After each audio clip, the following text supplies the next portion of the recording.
हम मीनू झा गोर लगे छी समस्त मिथिलावासी के। MM झा जी के रचना एकटा राखी के गीत लऽ के उपस्थित छी। कोशिश करे छी अपने लोग सबके नीक लागे। सब गोटे के रक्षाबंधन के बहुत बहुत शुभकामना। धन्यवाद। जय मिथिला, जय मैथिली। ऐसा नमहर खुशी नहीं संसार में भैया आयब जे राखी के त्योहार में, भैया आयब जे राखी के त्योहार में।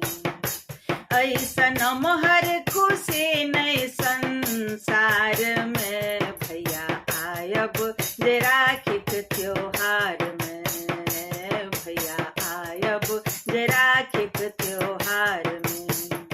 सोची की ओरिए बैसत कार में भैया आयब जे राखी के त्योहार में, भैया आयब जे राखी के त्योहार में। कंचन थारी में घी के दियरा, ललका तूर में रेशम पियरा। कंचन थारी में घी के दियरा, ललका तूर में रेशम पियरा। साटब चानन संग अक्षत का पार में भैया आयब जे राखी के त्योहार में, भैया आयब जे राखी के त्योहार में। ऐसा नमहर खुशी नहीं संसार में भैया आयब जे राखी के त्योहार में, भैया आयब जे राखी के त्योहार में। बड़का बाजार सो मधुर मंगायब, तरुआ तीमन सब ओरियायब। बड़का बाजार सो मधुर मंगायब, तरुआ तीमन सब ओरियायब।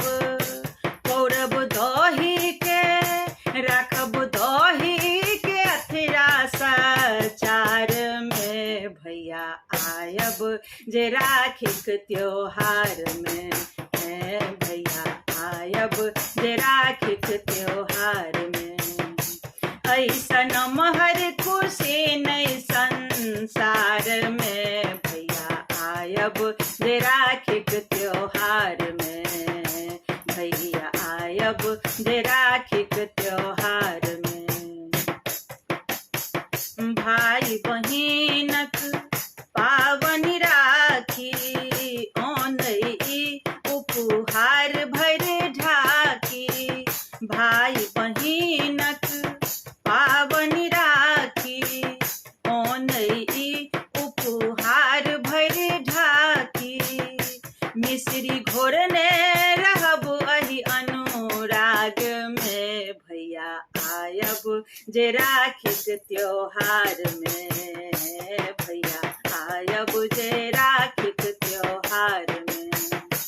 ऐसा नमहर खुशी नहीं संसार में भैया आयब जे राखी के त्योहार में, भैया आयब जे राखी के त्योहार में।